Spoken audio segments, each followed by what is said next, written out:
Protesters turn out to counter President Trump's 100-day rally in Pennsylvania.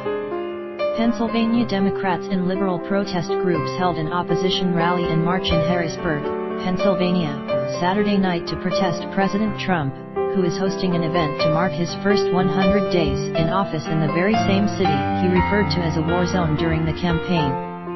This rally and march is to send a message to the president that he needs to be more moderate and more inclusive, said Harrisburg Mayor Eric Popenfuss, D. I hope he will look around and understand that he needs to do more than rally his supporters. He needs to listen to and speak with those who didn't vote for him. Anti-Trump protests and events were planned in other cities across the country as well, including Utica and Syracuse, NY, Boston, San Francisco, and Chicago. In Washington, crowds gathered for the People's Climate March in support of environmental protection efforts, some of which have been rolled back during Trump's first 100 days. Popenfuss spoke at a rally organized by the state Democratic Party across the street from the Trump event at the Pennsylvania Farm Show Complex in Harrisburg. Democratic and liberal activists and grassroots groups held a march from the center of the city to the rally site, bringing together the two protest events and yielding a combined crowd of hundreds of people. The president announced last week that he would host a campaign rally to celebrate his 100th day in office. The event, scheduled for 7:30 p.m., coincides with the annual White House Correspondents' Dinner, which Trump elected not to attend in a break from tradition. About 2 hours before Trump was scheduled to start speaking, more than 100 Democratic and liberal activists gathered in a field across the street to express their opposition in tones that quickly veered from jubilant to vehement and back again. Chants included cries of "Hey hey, ho ho. Donald Trump has got to go," and "No Trump. No KKK. No Fascist USA." The chanting was mostly good-natured, until a small group of hecklers showed up. "The media has lied to you," yelled one, Derek Glenn, 43, who wore an InfoWars jersey and soon found himself defending the truthfulness of InfoWars host Alex Jones when a half-dozen of the Trump protesters surrounded him and started insulting Jones for pushing conspiracy theories. "How about facts?" one woman shouted. Within a few minutes, however, Glenn had shaken hands with a few activists. He thought the line was too long to get in to see Trump and decided to walk around and then departed. A separate group of a half-dozen young men in white polo shirts and close-cropped haircuts heckled the roster of Democratic speakers, making off-color jokes. They identified themselves as members of Identity Europa, a white identity movement. But after accusing one speaker of being into cows, they, too, seemed to relax and leaned against a fence to take in the scene, saying they are disappointed in Trump's performance so far, citing his adherence to pro-war, neocon policies. "This is what democracy looks like," the crowd chanted, drawing smiles all around. Denise Wilmarth, 65, stood in a field across from the Trump rally site, holding a sign that read 100 days of lies, hypocrisy, rambling ignorance. "I am afraid for the children," said the Harrisburg resident, a retired district manager for the Pennsylvania Public Utility Commission. "No one wants to say it, but bullying has gone up, harassment has gone up. I get responses on my Facebook page. People aren't afraid to say the worst things they think anymore. And it's scary." A volunteer with Suits to Careers, an agency that gives free clothes to poor people for job interviews, then outfits them when they're hired, she's seen the level of discourse and political thought sink for years. "My ex-husband, I left him 2 years ago. He voted for Sarah Palin because he thought she was hot." Josh McNeil, executive director of Conservation Voters of America, joined the growing crowd early, saying he'd decided to come to make a statement that President Trump did not earn a mandate to destroy the environment.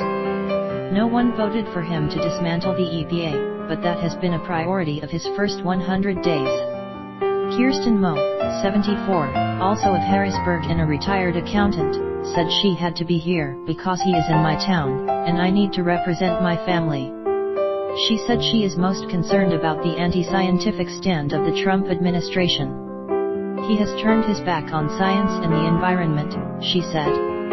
Pennsylvania State Senior Dalen Leach, D., drew cheers when he spoke, referring to Trump as the orange plutocrat, and rattling through the president's entire cabinet as being put in place to dismantle the government, including appointing a Secretary of Education who has lived an entire lifetime of hostility toward public education.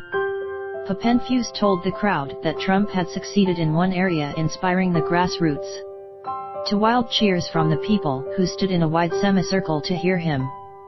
For Papenfuse, the sense that there is distance between Democratic activists and Trump supporters, between the president and his city, is the problem. As a candidate, Trump said the city looked like a war zone at a Virginia rally in August. You look at these big, beautiful plants that are just rotting. They're just rotting. I flew into Harrisburg, Pennsylvania, yesterday, and I looked down, and it looked like a war zone where these massive plants, Trump told the crowd at that rally. The city is coming off hard times, certainly, including a failed 2011 bankruptcy filing, and lists more than $400 million in debt, a big tab for a city with a population of just 49,000. The city went into a court-ordered state receivership but has since emerged from that order with a balanced budget and a rebounding housing market, with increased sales in 2016. Selling off a debt-ridden incinerator facility was key to the city's overall recovery. Mo said she was also bothered by what then-candidate Trump said about her city. When I heard he called it a war zone, I just thought it was crazy. This is my home, and I live in a lovely neighborhood. The rally in March Saturday included labor, women's rights, and environmental groups, among others, with state chapters of Planned Parenthood and the Sierra Club listed among participants. Papenfuse said he has been hearing about many issues from constituents concerned about the policies Trump has pursued in his first 100 days, chiefly the possible elimination of block grants that help impoverished citizens with concerns such as heating, as well as broader concerns such as possible cuts in funding for education and the Environmental Protection Agency. I think in general, citizens here believe it's time for a serious discussion around these issues, on both sides, said Papenfuse, not continued polarization. By the time a representative from Planned Parenthood took the microphone, the crowd had swelled to almost 150 people. We could lose our ambulatory care, maternity, and newborn care, rehabilitative services, pediatric services, said Carrie Fowler, a representative of the group. Planned Parenthood serves a critical role in Pennsylvania, and losing access to care would be a health care disaster, she said, drawing a round of dispirited cheers. There were perhaps 200 people on hand by the time Michael Blake, vice chair of the Democratic National Committee, closed out an hour of speakers. Are you ready to fight? He shouted. Let's be clear. We cannot just talk about the White House. We have to talk about the State House and the school board.